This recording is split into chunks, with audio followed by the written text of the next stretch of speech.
declarative language allows us to talk out loud about our own thought processes, our own strategies that we might use anytime that we're in a moment where we are getting upset or escalating.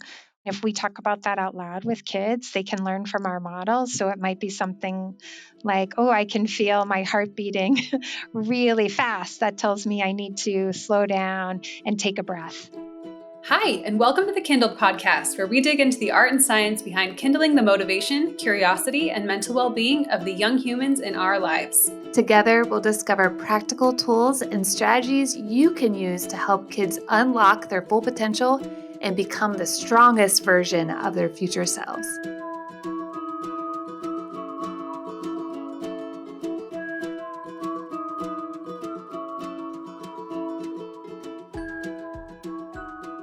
Welcome to the KindlED podcast. Hey, Adriane, how's it going today? Good. How are you feeling today? I am feeling great. I also feel like you have a story for me. But hold on, is great a feeling? Come on, Katie. All right. I am feeling optimistic, hopeful, engaged. I'm feeling hopeful too. Yay, that's awesome. I'm feeling very excited. So yeah, yesterday, I was rushing to get out of the house.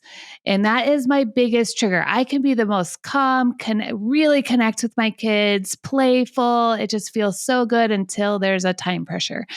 And then that all goes out the window. I bet my blood pressure goes up, the heat in my body goes up, and I just can't think straight. I kind of lose it. And I understand what's going on, but it still doesn't prevent it from happening. And so I came out and the kids were building Legos instead of putting their shoes on, which is, I should be celebrating that they were playing together. They're building Legos, but we needed to be in the car. And so then, of course, right as I was like grabbing something, Dax spilled milk all over the counter. Dang it. And I could just feel the stress. And I think I didn't like, hey, you spilled the milk. I've worked on that. It was, just let it all out, right? A big sigh or that probably sounds so great in people's headphones right now. And Dax looked at me and said, and he just turned 7. He looked at me and said, Mommy is feeling very stressed. It is causing me to feel stressed. Mm-hmm. And so I just did not have access to connect with him in that moment. And sometimes I think I want to normalize that we talk about connection and it seems like this amazing, easy thing to do. And sometimes we're humans, we just don't have access to it. And I knew I didn't have access to it, but I also knew it was not okay. He was feeling stressed because I was feeling stressed. So I just said, as soon as we get in the car, we can breathe. So I ran, got ready. We got in the car and then Dax asked me, are you ready to breathe now? Oh my gosh. I love that. And then I was like, I wonder what other tools, which this is using a declarative statement, which is what we're talking about today. I wonder what other tools that I can use to calm myself down right now. And he yells, slap yourself in the face. Oh, okay. Great idea. We've done tapping. Uh-huh. So next time, teach this to your kid because it seriously calmed me down because I was laughing so hard that he's telling me to slap myself in the face. But really what he meant is for me to bring awareness to my face. And so we were all doing it. We're, at a stoplight and we're all just tapping ourselves in the face. And the rest of the day was fine. Perfect. This morning I had a get out the door moment too. Walter's lunchbox had been put in the wrong backpack. It was in my 4-year-old's lunchbox. So she kept saying this statement, Walter's in my backpack. Walter's in my backpack. And I was just like, Walter's in your backpack. He's never going to fit in there. And I was just doing all this, funny stuff. But Walter, meanwhile, was upstairs and he heard his name getting called a lot. And so he comes down in a rush. He's like, I'm so sorry. He's just panicked. I'm like, why are you so panicked? And he's like, well, you guys have all been yelling at me to get down here. And I'm like, oh, no, we haven't been I have so effectively transferred my stress about time pressure to my 9-year-old that even just upon hearing his name, he automatically gets into his fight or flight around being in a hurry. And I'm like, oh, I am so sorry that I have given you that gift. I'm stressed. And I love that what we're going to talk about today is processing time. And literally, as soon as I learned about processing and how it takes kids more time, that has helped me, even though if I might not have access to it in the very moment, but I'm getting better and I'm increasing that window of tolerance to be able to tolerate that stress in the moment. So let's get on with the show. Let's introduce our guest today. So we have LindaKMurp. She is a speech language pathologist and RDI consultant. She co-founded Peer Projects Therapy from the Heart, a clinic in Beverly, Massachusetts, dedicated to helping kids and families by using a positive, thoughtful communication style that emphasizes understanding, patience, respect, and kindness. Linda has been working with individuals with social learning differences for over 25 years. She leads trainings on the topic of social learning, has authored Declarative Language Handbook, Co-Regulation Handbook, numerous articles, and co-authored the book Social Thinking and Me with Michelle Garcia Winner. Linda lives north of Boston with her husband and their two busy, lovable boys, and you can find her at declarativelanguage.com. Let's talk to Linda.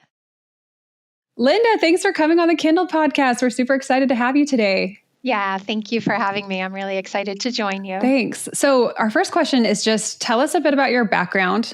What's your story? What brought you to this work? And what are you trying to accomplish in the world? Kind of what's your big why? I'm a speech language pathologist, but then also a relationship development intervention consultant or RDI consultant. I think I came to speech therapy because, I had graduated undergrad with a math degree, but then when searching for what I wanted to do, I worked with autistic adults, learned about speech therapy and just the value and importance of communication and supporting communication for all different learners. Went back to graduate school for speech therapy, loved everything I learned, got into it, worked in early intervention, so birth to 3 with families. And along that part of my career, I learned about relationship development intervention. And I realized that this was just really a missing piece for me as a clinician, just in terms of how to support our learners to develop dynamic communication, dynamic thinking. I think a lot of times individuals with social learning differences, they might be misinterpreted in that people think that they don't want to engage. But RDI really helped me think about that lens in that it's not that they don't want to, but it's that we have to create an environment in which they are competent engaging and we understand them better and respond to them in a way that supports them versus pushes them away.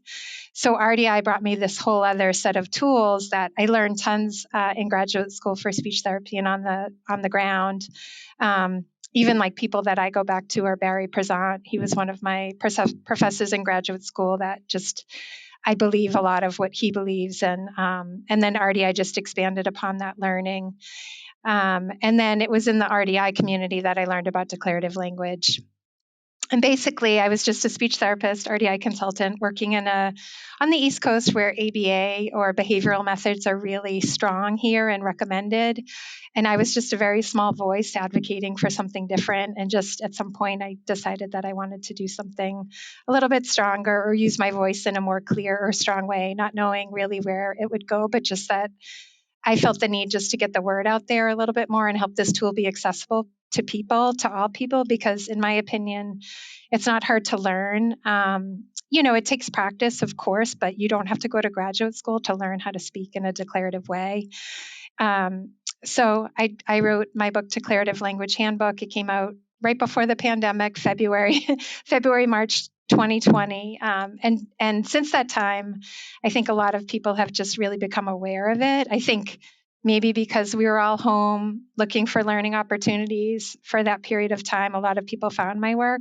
And it's just really continued to grow from there, which is really exciting. Like it just makes me really excited and happy to know that a lot of people out there think the way I think and can see how these positive communication tools are really supportive for our learners' growth.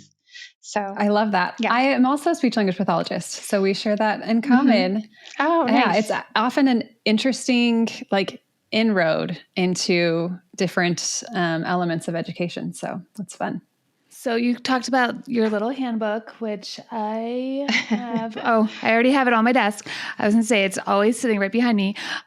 We refer this to so many people, or even if they don't have social challenges or, disabilities, it's just how to speak to a child. I think it really works for all learners and all kids. So can you tell us what is declarative language, and what's the difference between declarative and imperative language, and why is declarative language so important? So on a very basic level, declarative language is commenting rather than asking questions or rather than using imperative language, which might be a command.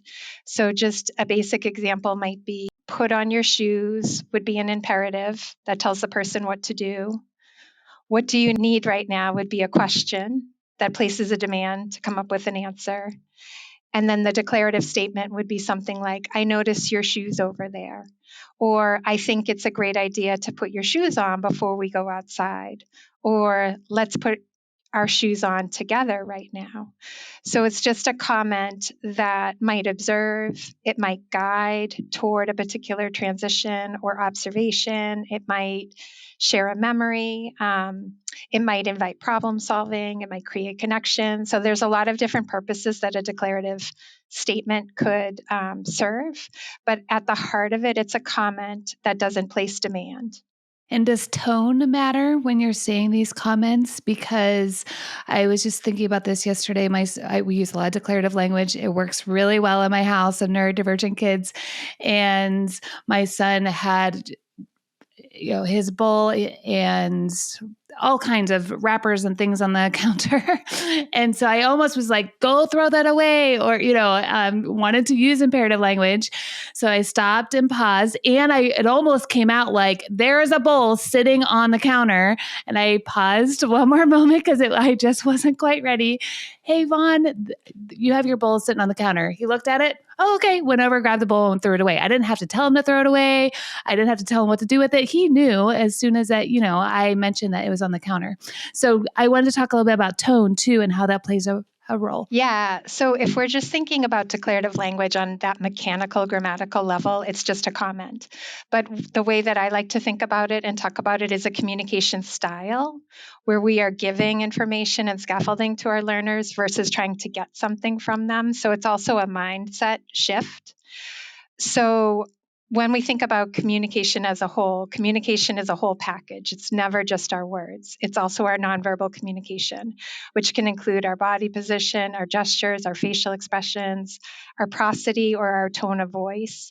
And so on that ground level, we want to be giving information with our words, but then also giving in terms of our communicative presence. So if we use a declarative statement, but it has that snarky tone or that sarcastic tone or that I want to get you to do something tone or that imperative tone. Or I'm yelling across the house instead of getting into like where he is located. Right. Then it very much undermines what we're trying to create on that ground level. I do get questions quite a bit about what you're getting at is, well, isn't declarative language passive aggressive? And if you deliver it in that way, of course it is. Like if at the end of the day, there is a mismatch between your words and your nonverbal communication and your communication partner or your learner perceives that disconnect, then that's what passive aggressiveness is. So if we are going to use this as an educational approach or a communication style that connects to our learners, then we also want to be mindful of our nonverbal communication and make sure it matches in our intention on the ground level. And we talk about this quite often, how anything that you express to a child or to anyone first starts with a thought and a feeling. So you really have to have a clean, not like you're not actually trying to force them to do that. Like in your shoes example, they might not put their shoes on. And we have to, in this approach, be more okay with that than we would be in a more imperative, commanding type way. Is that accurate? Yeah. And it's not that we let go of that goal that we would like them to put on their shoes so we can get out the door and get to where we need to be. It just means that if they don't respond to that declarative statement and that positive intention in the moment, then we're the ones that maybe are flexible in that moment to think about how we maybe need to scaffold it a little bit differently to meet them where they are in that moment in time. What kind of kiddo is this really effective for? Well, I do think it's effective for all kids for sure.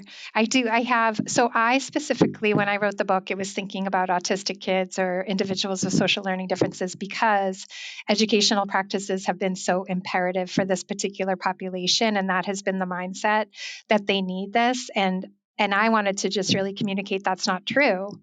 But even though that was my intended audience when I wrote it, I have gotten so much feedback just that it's a great approach for all kids. It particularly, I think, resonates for for example, PDA population who are especially sensitive to demands. Can you define PDA for our listeners? Yeah, so I'm learning about it too. I just read from PDA voices and that sort of thing. But my understanding of it is pathological demand avoidance. And it's just individuals who really just have this visceral response to any demand. And it could be a demand that another person places on them, or even a demand that they perceive they have placed on themselves. And I'm going to defer to people who speak on this or who identify with that diagnosis, such as Christy Forbes, Sally Cat, just other ones that I go to learn because I consider myself neurotypical and I defer to all those voices rather than mine. We talk a lot about agency and autonomy and how every human has this innate need to control their life and feel, and that's a big part of our mental health. And when you push on someone's autonomy or agency, they're naturally going to push back, and you're going to see, we call this counter will, right? So you're going to experience what they want. But in kids with PDA or social learning difficulties, sometimes this is turned up to an intense degree to where if you do make a demand, they will go to outrageous lengths to not comply, right? And you're going to end up spiraling yourself into a very difficult situation. So I'm just trying to address the idea that like this is passive, because it's really like actually the best, most proactive, caring, and compassionate thing you can do for someone that has this type of frame on the world and themselves. Am I right there? Yeah, I think so. Even if we just go back to the shoe example, and we also, I also really love Ross Greene and kids do well if they can. So, for example, of course, kids want to be competent, get out the door with their family when they need to, etc. So, of course, they want to move through all those things.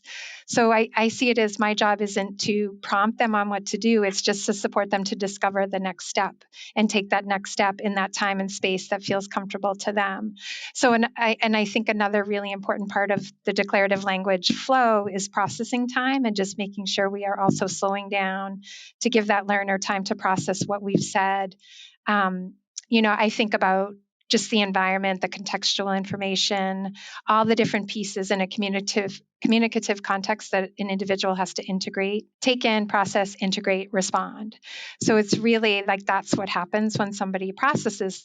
There's so much that has to happen, and we have to make sure we give time for that. So I might say, I notice your shoes over there and it's almost time to go, or I notice your shoes are there, I'm going to put mine on.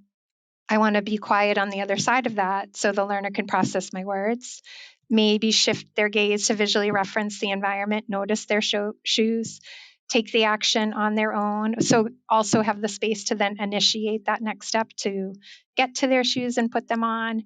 And if I get in there too quickly with any other information or language or prompt or whatever, I'm just going to interrupt that flow that has already started. Like I really just have to plant the seed and then create the space for them to take those next steps, which is the agency that you're talking about. So in regard to processing time, what is reasonable? I think in your book you give some actual like recommendations. Yeah. So what I think is neat is that as you start to do this, you really get in sync with your learner's processing style because it's not cookie cutter. I think what's important as you get to do this is that you start to think about processing time. You start to think about what does it look like when my learner is thinking so that I can recognize those nonverbal cues and not get in there too quickly and prompt further and just carve out that space or respect that space. But as we are learning that about the individual person that we're with, what I always go back to is make your statement and then count to 30 in your head. And in my experience, like, it probably won't take 30 seconds. So that's more my goal for myself, so that I don't prompt or get in there prematurely with additional information that's going to make it harder. I give the example in my book where, so the very first time I was learning about this and playing around with it, I went and met with a girl that I was working with. She was probably 3, I think, at the time. I sat down next to her. I had been very used to prompting, asking questions as a good little speech therapist, And I went in and I was like, okay, I'm going to try something different. She was coloring. So I sat down next to her and I just said, I would love to color too. And I promised myself that I wouldn't do anything too quickly. So I think I sat on my hands. I promised to zip my lips, counted to 30. Maybe I got to 10-ish. And she got up and she said, I'll go get you a marker. And she ran to the other room, got a marker, and came all the way back. I love that. And so 10 seconds even felt like a long time, because that's not what I had been used to doing in my good speech therapy prompty way. But yeah, and it's just like, once I saw that, it just blew me away. And it showed me, like, I have not been giving this little girl credit, and I have just been in there way too much talking. I just need to create the space for her to shine. We really do come at this with very short, like very small expectations for how much time it really takes a kid to process what you said, and then like create a motor plan to like initiate, even if you are going to do a command or do something imperative, like put your shoes on. It's like, it still takes them time. And if there's not immediate compliance, like, we're in there, like, you didn't do it. Like, I said that, like, you have to, the other day I was admittedly over prompting my 4-year-old, and she stopped very calmly and just looked at me in my eyes and she said, Mom, if I'm just quiet for a minute, it just means I'm thinking. And I'm like, amazing. Oh, okay, you're thinking. Thank you for letting me know that. I think this requires a lot of empathy too, because, and it's not intentional that we're wanting the kids to be on our timeline, but if we stop and go, oh, they're a separate person than us. And it's not that we're more powerful. Like you said at the very beginning, it's a lot of mindset shifting compared to what our culture has taught us, or how we've acted for so long and treated kids for so long. And so we can truly have empathy and realize, oh, they're on a totally different timeline. Because if I had someone telling me, Adriane, you better get going, and oh no, you got to do it right now, it wouldn't feel good to me either. And we just forget that they're their own unique individual people and their own unique individual human. They're human beings as like we are. So in the very beginning of your book, you say, paying attention to our own speaking style can make the difference between a child shutting down and a child opening themselves up to learning. So you're talking about stress in this section. So how does stress impede learning? And can you just dive deeper into that interaction? So the way I think about it is that stress in and of itself is not a bad thing. It's about the amount of stress and how much a person can handle, because sometimes the right amount of stress supports us to grow and develop new skills. But if it's too much stress, then what happens is we could go into fight, flight, or freeze, or we might activate the sympathetic nervous system, which on a very bodily level, a scientific level, that can impact cognitive flexibility and other executive functions. So if we are coming in with a communication style that places a lot of stress on a learner, or stress that is greater than they are able to manage or handle, then those higher level thought processes are going to shut down. And how that might translate or look on our end can be different based on the learner. But the way I think about it is fight, flight, freeze could look like challenging behaviors. So it could be arguing, it could be throwing, it could be hitting, it could be bolting, it could be that flight response, it could be a freeze response where the child shuts down, and we may perceive that to be they are ignoring us, but in reality it's a freeze response. So when our communication style places too much stress on the learner for them to manage, then any number of those things could happen, and they're no longer available for learning. And other people might even then start to focus on the challenging behaviors and how do we stop these challenging behaviors. And what I think is so powerful is the way we communicate can just prevent them, is a proactive strategy that keeps them engaged in a positive way, that they feel supported, that doesn't overload them in terms of stress, and connects us. And all good things will come from that. So going back to what you said a minute ago about ABA, like very behavioralist, how does that tie in here? Do you think that that strategy was just very common and very recommended, and there's a lot of research behind it to support it? Do you think that that is oftentimes activating the stress response? Yeah, so I will say I know ABA can look a lot of different ways, so I don't think I can speak about it generally speaking, but what I can speak about are the parts of ABA that I don't think are helpful. And I do also believe, the ABA world is also starting to learn about neurodiversity affirming practices and wanting to also improve in these areas. But in my experience, things such as a lot of question asking, a lot of imperative language, and not giving individuals time to process. Like I've seen sometimes the practice of prompting within 3 seconds if a person doesn't answer, or correcting as soon as a person makes a mistake. And I find those can be really stressful and it's not just if you are autistic, but that would be stressful to any of us if someone prompted us within 3 seconds, like we were just saying, if we didn't answer, or as soon as we answered something, came in with, no, that's wrong, this is the right answer, say it again. Or if somebody just prompted, ask me questions. I think those would all cause me stress. So never mind my learners or the vulnerable individuals whose communication is not as developed as mine. Well, we're learning a lot more about processing speed too. And a lot of these kids, it takes some time before they even hear you or can process what is going on. So we're rapid fire asking questions. There's no time for their brain to even process. And so do you think now that we're looking at processing speed and how that contributes to the response of these kids? Yeah, because placing time pressure is just another demand. If you don't have time to process what has been said to you before more information comes in, or even before you have time to respond in a way that feels good to you, that undermines everything: your self-esteem, your confidence in yourself. Maybe you don't feel solid or competent as a communicator. I even think, like, anytime something happens to me that I'm like, oh, I think this is a good example of maybe what others feel.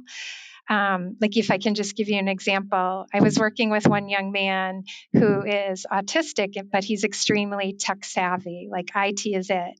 And so he came in just for a session and he started to ask me all these questions about my IT setup.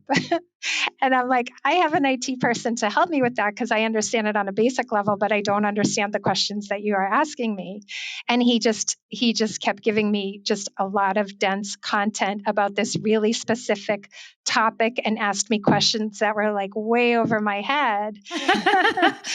And it was funny because I'm like, I started to feel stress. I even started to get a little worried, like, oh my gosh, am I not doing what I'm supposed to be doing in regards to IT, even though I trust my IT person? So even for that short period of time, created anxiety in me because he was talking way over my head at a pace that was really fast that I didn't have time to process. And I even advocated, for example, I said, well, if you can write down your questions, I will bring them to my IT person and make sure that we are all good. So I could advocate to slow the pace down and even advocate to let him know I can't answer these questions, but I know I have a guy who can. But even with those solid self-advocacy skills on my end and solid communication on my end, it still created anxiety in me. And okay, so I'm like, I think that's what it feels like for a lot of our learners when we are talking fast, not giving time for processing, and it's not that I couldn't comprehend it. I probably could, but I needed a little bit of time to understand it better myself. All that also really, really matters. I have so much empathy for that because so many times, like, adult conversation is expected to be very quick. And sometimes in a meeting, like, we work remotely at Prenda. So sometimes in a meeting, I will just say, like, I'm going to think about that for the next 15 seconds. And like, we will stop the meeting so that I can think. And like, we have to like put these verbal blockers up and like create that space more, even in adult language. And I think that if we had this habit with waiting more for kids, maybe that would transfer to our adult conversations, and we would have more authentic, meaningful conversations because we would be thinking about what was said before we respond, right? You have to kind of be listening and thinking about your response at the same time, which depreciates the quality of your listening and your response and your evaluation of ideas. So I love this idea of slowing down. Yeah, and even I'll bring it back, Kaity, to what you said. Like as you use declarative language with our kids and you notice their thinking and you model something like, I can tell you're thinking, I'm going to give you a couple of seconds to think, or I'm going to give you a minute, you let me know when you're ready. That then models the language for them to self-advocate in future communication opportunities. Just like you said your daughter did when she was like, when I'm quiet, it means I'm thinking. Like those are the statements that we really want to teach our kids so they can advocate for the processing time that they need in a world that moves really fast. Yeah, and it helps develop self-awareness. So this is a quote from your book. Demands can make kids feel inadequate, but declarative language empowers them to feel competent, understand the world better, and develop self-awareness and self-advocacy. So could you share some practical examples of how parents and teachers can incorporate declarative language into their daily interactions with children? Well, I would say the first step is always self-awareness of your own communication style, because it's very hard to shift from one style to another 100% of the time right away. So I always say, just start to notice in general your communication style. Do you ask a lot of questions? Do you make a lot of commands? And then you can play around with using a comment really at any time in your day. It can be a communication style that works the majority of the time. But I would say, so it could be across transitions. It could be when you're engaged in daily routines. It could be just when you're going for a walk and you're experience sharing together or forming memories or thinking ahead about future plans or remembering what you did the day before or the weekend before. So I would say you really can be declarative and comment instead of ask questions really anywhere. But when you get started, because it is a different way of speaking, I think you want to do it at a time and place that you don't feel rushed, because as we said, it's as soon as we get that tone in our voice or where we feel pressure to go a little bit faster, then it undermines what we're trying to create. So when I recommend where to get started, I don't say, oh, start when you're trying to get out the door in the morning and you're in a rush. Like maybe you just have to hold steady there, practice it and see how powerful it is in other places, feel comfortable, and then bring it on back to the moments that feel more stressful to you. But I think generally, as you start to do it more and more, the child on the other side starts to also feel the difference and respond. So it's almost like it's this wonderful feedback loop where you all feel good. So it just continues to grow from there. I keep hearing you say that questions are not declarative language. And this for me was a really hard shift. And like you said, to be aware of my communication style, I ask a lot of questions because I feel like it's allowing my child to come up with what they're thinking, So why do declarative statements need to be stated in a comment and not in a question? And what does questioning a child do? And I would like to ask too, when are questions appropriate? Because there have to be a time when we can ask kids questions. We don't want to say, don't ever ask your child a question or your learner a question. So I would say on a very basic level, you want to think about questions in terms of, is there a right, wrong answer to this question? Or is it open and it's really great? Whatever they might say is wonderful. So that might be the difference might be a question that says, what is your name? What color is your shirt? Versus, what would you like to do this afternoon? So one is experience sharing and open, and the other one is quizzing. And I would say the quizzing is the one that we want to get away from because it's not authentic communication. And quizzing is what can create stress. It's just us testing to see if the child knows X, Y, and Z. And if I think about that, I think there's lots of ways that kids learn and show us what they know. They don't have to be quizzed and answer. So I always move away from that because I also just want my communication to be authentic. And if I am going to ask a question, it's going to be because I'm truly curious about what their answer might be. And then the other thing I think about questions is just the competence of my learner. So if I am going to ask a question, I want to be pretty sure that they have the language skills to answer it. I don't want to ask them a question that's like way too hard. Like if we go back to where that young man was asking me questions about the IT world that I had no way to answer. So we want to ask questions that they are likely competent in answering so that we build upon their competence. And the abstraction and the complexity of questions will grow as their communication skills grow. But we don't want to ask a question that's too hard because that undermines their competence, their sense of well-being, and we want to build versus tear down or take apart. But then lastly, I think about too, whatever you might be curious about, you can also ask it in the form of a statement. So instead of saying, what would you like to do this afternoon? You could say something like, I'd love to hear about what you want to do this afternoon. I'm all ears, or I'm super curious to hear what you thought about that movie. So you can still be curious about other people, but the difference between the statement and the question is the question places a language demand and a time pressure, whereas being curious or would love to hear is an invitation, but it also creates that space for them to think, to process. And it's also okay if they don't respond. If they don't, it doesn't feel as much like a fail all around as if we say, what do you want to do? And it's just silence. Yeah, it's such a small shift because even shifting to the I wonder language, I was thinking, well, isn't that a question? Well, I guess that's not a question. It's a statement. So it's a super tiny shift in a few words. And I'm sure the more we use that language, the easier it becomes because we're training our brains to then think probably in statements instead of think in questions as well when we're communicating with children.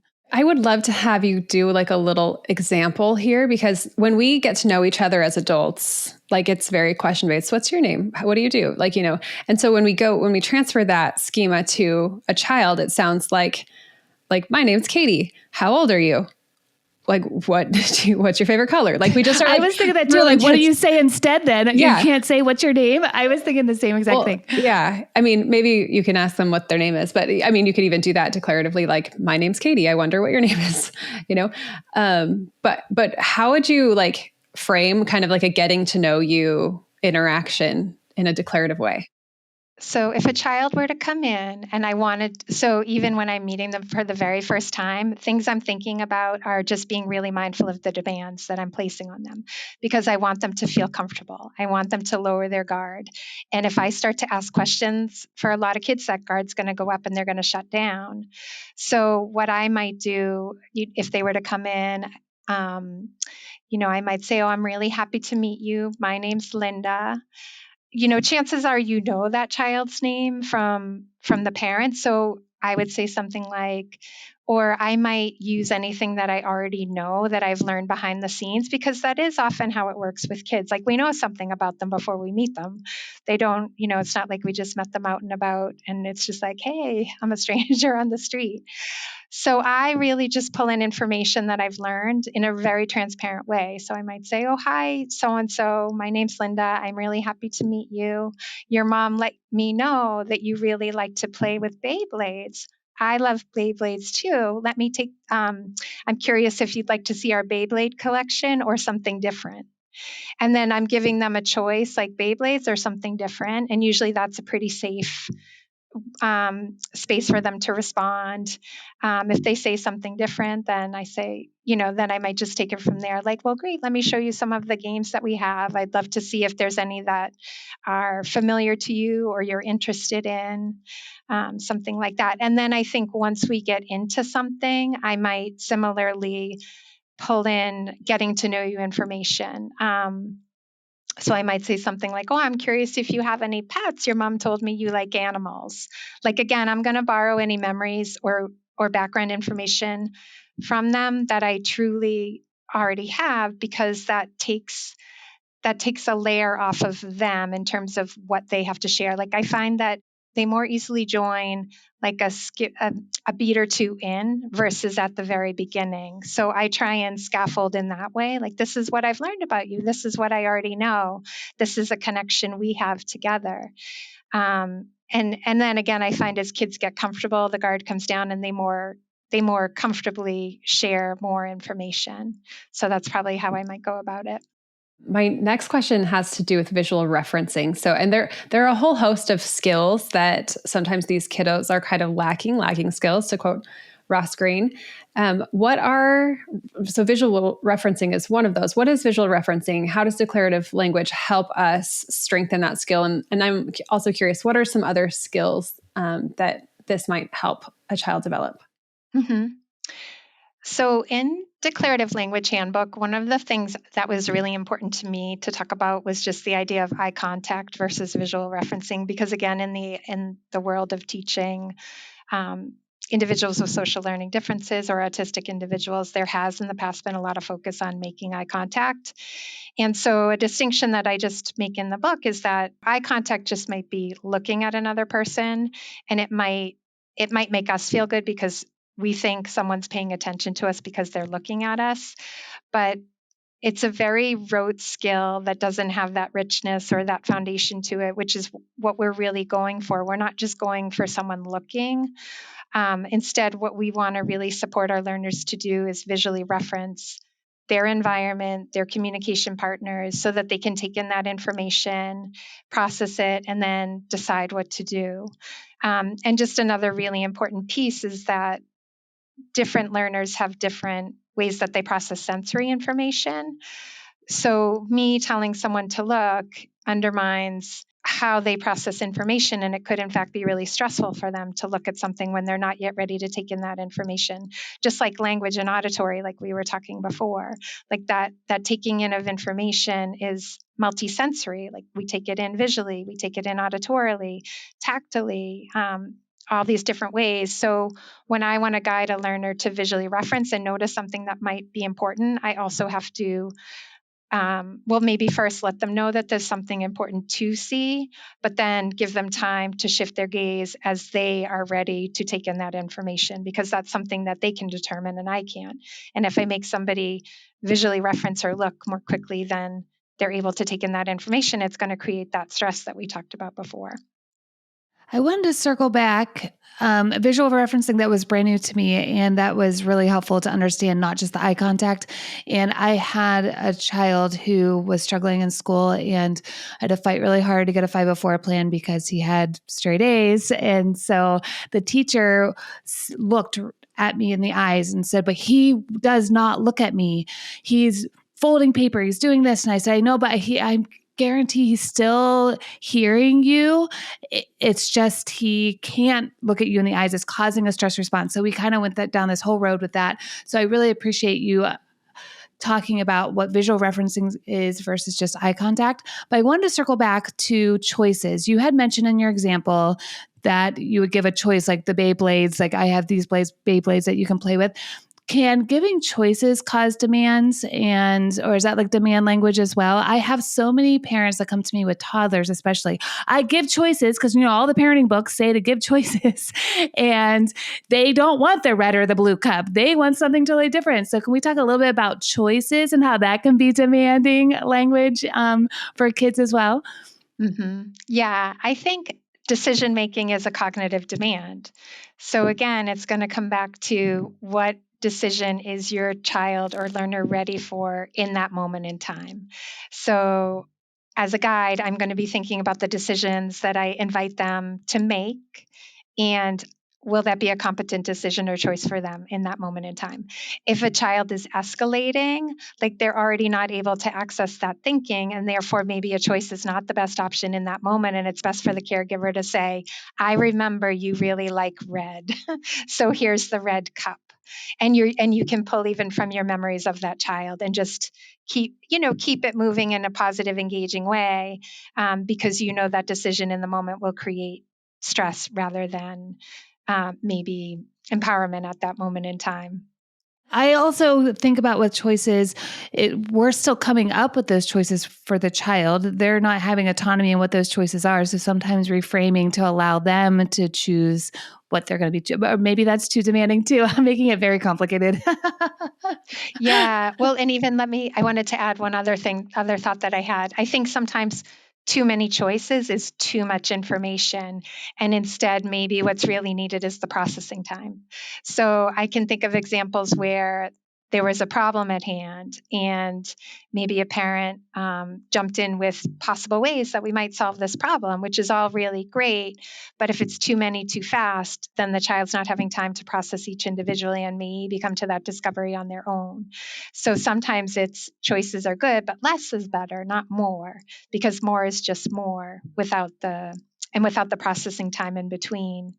It's creating that stress too. And and even just thinking about what type of decision are we asking them to make, and is it a decision that's beyond their capabilities at this moment in time? Yeah. So right alongside that, talking about stress and helping kids manage that, can we shift to talk about co-regulation a little bit? Can you just explain what that is, what that means, and why is it crucial in fostering effective communication? Yeah, and I know you had said you talk about co-regulation a lot, and I think when I talk about it, I'm using Alan Fogel's definition from the book Developing Through Relationships, and it's through the lens of dynamic communication. So it is, of course, about supporting our learners to self-regulate in the moment or co-regulate when they're escalating or starting to feel upset. But through the lens of dynamic communication, what that means to me is that we're just communicating moment to moment contingently. So I'm not telling you, which pairs nicely with declarative language, of course, but I'm not dictating your communication. I'm not telling you what to do. I'm not telling you what to say. I'm communicating and then I'm pausing so I see how you might respond. And then once I see how you respond, I respond in kind. So you're just moment to moment communicating contingently. And I think it just helps us be present to our learners so that, again, we get in sync with that processing style. We can read their nonverbal cues better when we communicate, but then pause to notice their communication so that we can respond in turn. You really need to be tuned in to them, right? Yeah, and it makes me just think about how difficult this is whenever you have 35 kids in a classroom. And if we look at co-regulation just from the nervous system point of view, I am one developed one developed nervous system with 35 very underdeveloped nervous systems, and we're supposed to co-regulate. So I just can imagine how much harder that is in a classroom environment. So do you have any tips for teachers that may have a lot of students in a classroom and they may not be able to sit one-on-one moment to moment with a child? I know. I guess you notice the kids who need it versus the ones who are good. um, And I think that's where the scaffolding has to come in. Like some kids need something more than another one might. Sometimes I think about just the idea of practicing maybe outside of the moment, helping kids regulate as a group. I was just doing a training with the school, and one of the teacher concerns or just an area that they wanted help around was like, yeah, I can do all this really well one-on-one or in a very small group. But then when it's all the kids, it becomes really hard and they all get distracted and they all, go off the rails. And then what do we do? So I just talked about the idea just on a ground level outside of the moment, practicing the idea of regulating as a group. Or just, of course, teaching kids about self-regulation, teaching kids about the idea of self-control, that they can have that agency to pause or slow down their body if they feel themselves getting escalated or getting excited. But sometimes it can be helpful to practice these things outside of a moment. And these are just games that anybody might play, but what is a nice reframe is you could think of them in terms of supporting regulation. So a red light, green light game supports the development of self-regulation and self-control because we're teaching kids to stop and go and slow down. So there's a lot of different games out there that you can just practice this idea, like museum guard, where kids have to keep their body still and then move them when somebody is looking. not looking, and then freeze again when somebody turns around. So it can be games that just pull in perspective taking, but also that idea of self-regulating in a group, self-control. So there's, of course, no quick fix to any of this, but I think the shift is just understanding that whatever skill we want to develop, if we're trying to get at it only in a group of 35, it's going to be really hard because we're all overstimulated. So think about like, what's the skill that you want to develop and how might we develop it outside of the moment so that it's there in the moment of busyness for us to pull from. And the kids have these episodic memories where they can say, oh, I remember I've done this. I can do it now. Something like that. What are some practical tips on how adults can model self-regulation and, model emotional regulation throughout the day? Because I think, like with these games that we play, that's great, but how do we do it moment to moment through the entire school day? Yeah, I love that question. I do think declarative language allows us to talk out loud about our own thought processes, our own strategies that we might use anytime that we're in a moment where we are getting upset or escalating. We might have a strategy that we use. And if we talk about that out loud with kids, they can learn from our models. So it might be something like, oh, I can feel my heart beating really fast. That tells me I need to slow down and take a breath. I'm going to slow down and take a breath right now. Or it's getting hot. I'm going to get myself a drink of water. So that might even be supporting interoceptive awareness, which I know is a totally different topic, but that's just another thing that can really help, our learners in general just be better in tune with our body. So anytime, like we're moving through anything in our day and we're all just so in our head. And I think as we get in the habit of saying out loud a little bit more at the language level that's just right for the student, it's just really teaching them in this way where they can be an observer of what a strategy is, what it might look like, but it doesn't put pressure on them to do anything. It just allows them to take in that information in the moment, tuck it away. So we all have it to refer back to later. I just had an experience with this last night. It was getting towards bedtime and the house was not completely put together, and mess and clutter is something that kind of makes my sensory processing cup overflow. And we've had this kind of cup analogy. We talk about it with my kids about how everyone has a sensory processing cup. And if it gets overwhelmed, like everyone likes their cup to be full, but not empty, like you just want it to be just right. And so my girls, we were pressing these flowers. Have you guys ever done that? Like dried flowers. They got like a flower pressing kit. It's very fun. And so the flowers were finally, after waiting weeks, it's great to teach delayed gratification because you have to wait a long time. So the flowers were finally dry and they wanted, this little kit comes with different crafts you do with the flowers. And so they suddenly wanted me to make these like resin filled necklaces. It's like very messy in here. And I don't know how to like figure out how to make resin based flower art right now. And everything was messy, but I really wanted to like give them a yes answer. They had been so patient. And so, but I could tell I was getting really overwhelmed and flustered because they kept peppering me with all of these questions. I'm like, oh, those are all cognitive demands. And then the mess was hard because there's a lot of things. So I just said, girls, I can tell that I'm feeling overwhelmed in my body right now, in my brain. And so let's just take a few breaths together. Like, let's calm here's what I need is the noise to come down, and I need just a few minutes to clean the mess up. And then I did that. I didn't make any demands of them. I just was narrating to them like how I felt inside and how I was going to take action to like fix that for myself before I could move on with the activity. And I noticed them do that in their own play as well. So I just really I'm a strong believer in modeling this and narrating what's happening, because that's how they will learn to they'll map that onto their own experiences and learn how to advocate for themselves. Totally. Yeah, I love that. Well, Linda, I learned so much. And, Kaity and I love this kind of work and research. And I am learning so much from you because we get to the point where I'm like, oh, okay, I've already learned that. This is like opening my mind and my eyes to like something like totally different.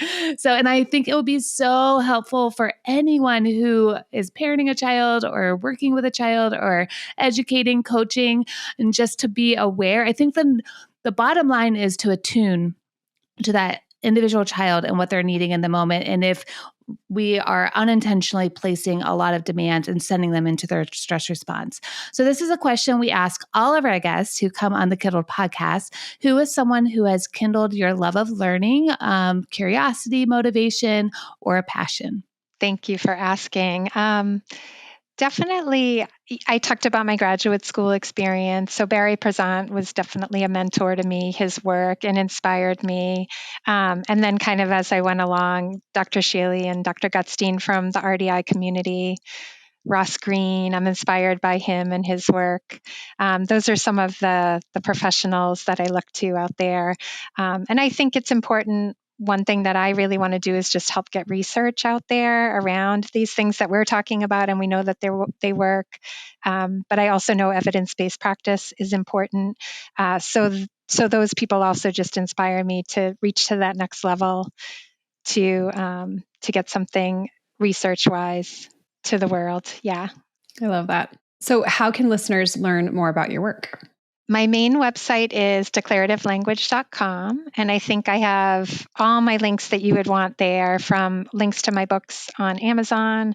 I have a blog where there's different posts that you can refer to. I have handouts just around even something like processing style. Getting in sync with your learner's processing style is there. So that is the best way to find me and my most current work. I love it. Thank you so much for sharing with us today, for coming on the Kindle podcast. We've loved having you. Yeah, thank you, Linda. Yeah, thank you so much for having me. It was great to talk to you both. That's it for today. We hope you enjoyed this episode of the Kindled podcast. If this episode was helpful to you, like it was to me and Kaity, please like, subscribe, and follow us on social at Prenda Learn. And share this episode with your favorite friends, or friends that may have kids with social challenges, or teachers that are friends. We would love for you to share this episode with them. If you have a question that you would like for us to address, leave a comment or email us at podcast@prenda.com. You can also join our Facebook group, The Kindled Collective, and subscribe to our weekly newsletter, The Sunday Spark. The Kindled podcast is brought to you by Prenda. Prenda makes it easy for you to start and run an amazing microschool based on all of the things that we talk about here on the Kindled podcast. If you want more information about guiding a Prenda microschool, just go to prenda.com. Thanks for listening, and remember to keep kindling.